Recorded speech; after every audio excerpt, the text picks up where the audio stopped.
India गठबंधन में फर्रुखाबाद की लोकसभा सीट किसके खाते में? समाजवादी पार्टी के पूर्व सांसद धर्मेंद्र यादव पहुंचे फतेहगढ़ सेंट्रल जेल। रमाकांत यादव से की मुलाकात। आपको बताते चलें, आजमगढ़ के फूलपुर पवई से समाजवादी पार्टी की टिकट पर जीतकर विधानसभा पहुंचे और जेल में बंद सपा के बाहुबली विधायक रमाकांत यादव से आज समाजवादी पार्टी के राष्ट्रीय अध्यक्ष अखिलेश यादव के भाई पूर्व बदायूं सांसद धर्मेंद्र यादव फतेहगढ़ जेल में मुलाकात की। पिछले साल विधानसभा चुनाव के दौरान मतगणना कर्मी से लैपटॉप आदि की चुनौती के मामले में विधायक फतेहगढ़ जेल में बंद हैं। जेल में मुलाकात के बाद पूर्व सांसद ने मीडिया से बातचीत के दौरान भारतीय जनता पार्टी पर जमकर साधा निशाना। उन्होंने कहा, आज पूरे प्रदेश की आम जनमानस जनता भाजपा सरकार की नीतियों से परेशान है। पिछड़ों के साथ सरकार ने धोखा किया है।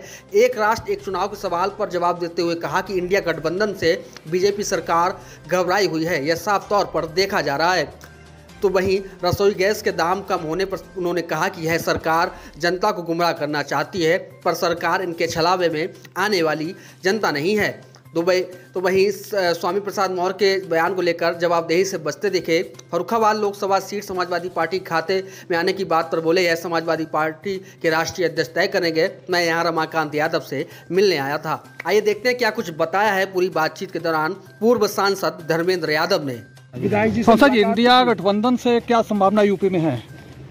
न केवल यूपी में तो है ही, यूपी के साथ साथ पूरे देश में इस गठबंधन के माध्यम से देश की सरकार बदली जाएगी। उत्तर प्रदेश सहित पूरे देश का जनमानस परेशान है भाजपा की नीतियों से, कुरीतियों से। क्योंकि आज जब 2024 का चुनाव आने वाला है तो याद आते हैं वो नारे भी जो 2014 में दिए गए थे। कहीं नारा दिया गया था महंगाई खत्म करने का। 400 का सिलेंडर पर ही भाजपा के बड़े बड़े नेता राजघाट पे धरना प्रदर्शन दे रहे थे। आज 1100 की पार सिलेंडर है।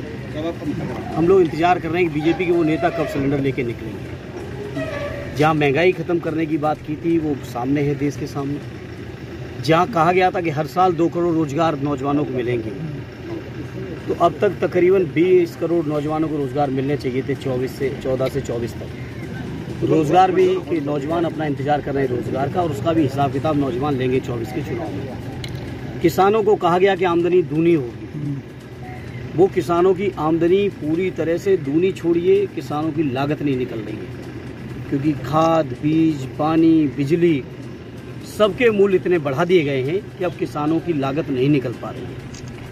इसी तरह से नौजवान परेशान है, व्यापारी परेशान है, बुनकर परेशान है, गरीब परेशान है, दलित पिछड़े लोग, जो पिछड़ों का नारा बहुत बीजेपी के लोगों ने दिया था, आज पिछड़े लोग सवाल पूछ रहे हैं, हिसाब किताब मांग रहे हैं कि देश की चाहे बड़ी से बड़ी यूनिवर्सिटियाँ हों, बड़ी से बड़ी संस्थाएं हों, या देश का कोई भी विभाग हो, उन विभागों में पिछड़ों की, दलितों की, माइनॉरिटी की, जनजाति के लोगों की भागीदारी आज कहाँ खड़ी है। आज ये सवाल देश के सामने जो देश की जनता पूछेगी और जवाब वोट के माध्यम से 24 में देगी। यहाँ समाजवादी पार्टी बड़ा दल है यूपी में, क्या सपा बड़ा दिल दिखाएगी टिकट वितरण को लेकर के, टिकट की शेयरिंग को देकर? देखिए, समाजवादी पार्टी का जहाँ तक सवाल है, हमारे राष्ट्रीय अध्यक्ष जी ने हमेशा बड़ा दिल दिखाया है और राष्ट्रीय अध्यक्ष जी बेहतर फैसला लेंगे, और फैसला भी इस आधार पे लेंगे, मुझे जैसा मैं समझ सकता हूँ, कह सकता हूँ कि कैसे बीजेपी को ज़्यादा से ज़्यादा हराया जाए और कैसे इंडिया गठबंधन के ज़्यादा से ज़्यादा उम्मीदवार जीते। निश्चित तौर पे बड़े नेता लोग आज मुंबई में भी बैठे हैं, तीसरी बैठक चल रही है, सभी नेता लोग मिलकर बेहतर फैसला। एक देश एक चुनाव को लेकर आज कमेटी गठित हो गई रामनाथ कोविंद के अध्यक्षता में, तो क्या कहते हैं आप इसको? देखिए, इसके बारे में मुंबई में चल रही हमारे पार्टी के राष्ट्रीय अध्यक्ष और पूरे हमारे इंडिया गठबंधन के वरिष्ठ लोग फैसला लेंगे। लेकिन हाँ, इतना ज़रूर हम कह सकते हैं कि जिन लोगों ने 10 साल में कभी एनडीए की बैठक नहीं की थी, पिछली बंगलौर की बैठक के समय 38 दल दिखाए गए। आज जब मुंबई की बैठक चल रही है, तो जहां कल लोकसभा के सत्र को आहूति करने की नोटिफिकेशन आया, वहीं आज इस बात को चर्चा को भी बल दिया गया कि एक राष्ट्र एक चुनाव। ये मुझे लग रहा है कहीं ना कहीं घबराहट है इंडिया से। स्पेशल सेशन क्या है? अब ये तो सेशन जिन्होंने बुलाया वो बता सकते हैं। क्या लग रहा है कि दूसरे मुद्दों से ध्यान, सदन में भी नहीं, दूसरे मुद्दों से ध्यान हटाने के लिए 100% जो इंडिया की बैठक चल रही है मुंबई में, आज कई महत्वपूर्ण फैसले अभी प्रेस कॉन्फ्रेंस के माध्यम से पूरे देश के सामने आएंगे। तो इन तमाम चीज़ों से घबराहट है बीजेपी के लोगों को। सपा 80 सीटों पे बात कर रही है, समाजवादी पार्टी या इंडिया क्या सोच रही है? अब ये बात तो राष्ट्रीय अध्यक्ष जी बैठे हैं बैठक में, पार्टी के लीडर हैं और भी पार्टियां हैं उनके लीडर हैं, वो बड़े लोग लेंगे फैसला। युवाओं और मैं तो आज को... आया था, ऑलरेडी रमाकांत यादव जी जो हमारे 5 बार के विधायक और 4 बार के सांसद रहे, उनसे मिलने आया था। पता नहीं बहुत सख्ती हो रही, जूते तक उतरवा ली गई, पिछली बार शिकायत की थी। देखिए, जहाँ तक मैं उनसे मिल के देख के आया हूँ, जो उनकी गरिमा है, जो उनकी प्रतिष्ठा है, जनप्रतिनिधि हैं, प्रतिनिधि के नाते जो उनको हक, अधिकार, सम्मान मिलना चाहिए, उससे वो पूरी तरह वंचित है।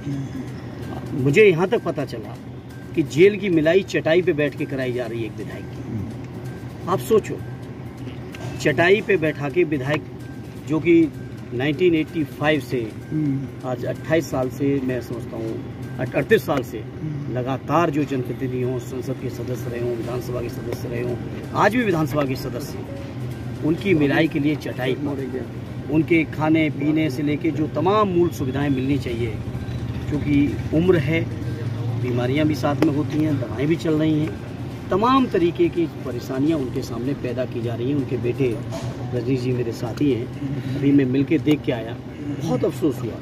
कुकिंग गैस के रेट कम हुए, क्या इंडिया का दबाव है? लोग, बीजेपी के लोग समझते हैं कि जनता को गुमराह कर लेंगे, लेकिन जनता का गुमराह नहीं होने वाली। स्वर्गीय नेताजी कहते थे कि देश की जनता बहुत समझदार है, चाहे वो खेती कर रही हो, चाहे वो किसानी कर रही हो, चाहे वो कितना भी कोई भी काम कर रहे हो, लेकिन उनकी नज़र दिल्ली की सरकार की नीतियों पे जरूर रही है। जनता देख रही है कि 400 से 1100 पहुंचा के 200 कम करके अगर जनता को गुमराह कर दे जाओगे तो इतना जनता को नादान नहीं समझना चाहिए भाजपा की। घोसी जीत रहे क्या? 200% बड़े वोटों से घोसी की जनता धोखेबाज लोगों को सबक सिखाएगी, जिन्होंने पार्टी को भी धोखा दिया और जनता को भी धोखा दिया। हापुड़ में वकीलों के ऊपर लाठियों से बर्बरता की गई, उसके बाद गाजियाबाद में वकील की हत्या, और आज लखनऊ में जो है एक सांसद की आवाज़ पर जो हत्या की गई।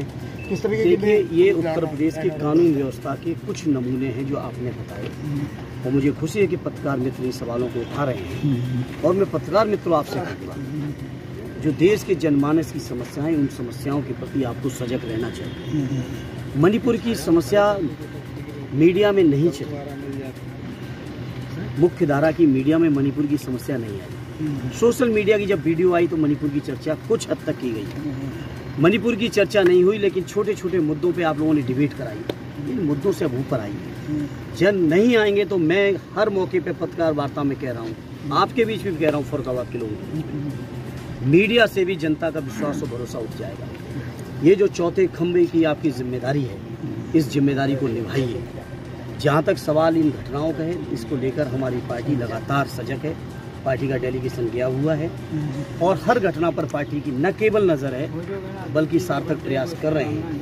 लेकिन ये बीजेपी की सरकार अंधी हो रखी है, बहरी हो रखी है, सुनने को तैयार नहीं, जुल्म अन्याय अत्याचार सुनना ही नहीं चाहते हैं, क्योंकि इनको, मुझे ऐसा लग रहा है कि सब कुछ हरा हरा दिख रहा है। वो जनता सबक सिखाएगी 24 के चुनाव में।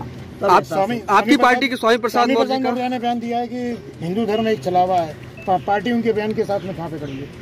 देखिए, जहाँ तक स्वामी प्रसाद मौर्य जी ने जो भी बयान दिया उसके बारे में स्वामी प्रसाद जी बेहतर बता पाएंगे किस कंटेस्ट में और क्या बयान दिया है, हम उसमें नहीं जाना चाहते। क्या इस तरीके की बयानबाजी राजनीतिक स्तर को गिरा रही है? देखिए, राजनीतिक स्तर को अब स्वामी जी तक न जाइए, राजनीतिक स्तर कहाँ कहाँ कैसे गिर रहा है जरा उस पर भी आइए। आप सीधे केवल स्वामी जी तक क्यों चले जाते हैं? कुछ आगे भी जाइए, कभी आगे भी आपको जाना चाहिए कि माननीय अखिलेश यादव जी जो उत्तर प्रदेश के मुख्यमंत्री रहे, उनके घर को जो खाली किया मुख्यमंत्री आवास को, तो गंगा जल से धुलाया गया। आपको इस बात पर भी जाना चाहिए, आपको इस बात पर भी जाना चाहिए कि जो हमारे देश के अंदर संविधान में व्यवस्था है, मंडल आयोग की सिफारिशें हैं, या संविधान में जो दलित भाइयों को दी गई, मंडल आयोग के बाद पिछड़ों को भी जो हक का प्रावधान किया गया, वो कितना पालन हो रहा है, जरा आप इस पर जाइए, थोड़ा व्यापक चर्चा में जाइए। इंडिया गठबंधन में फर्रुखाबाद की लोकसभा सीट किसे खाते में?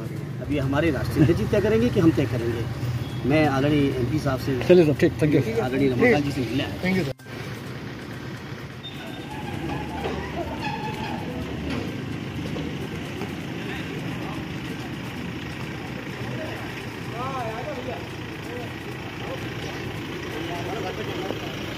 अखिलेश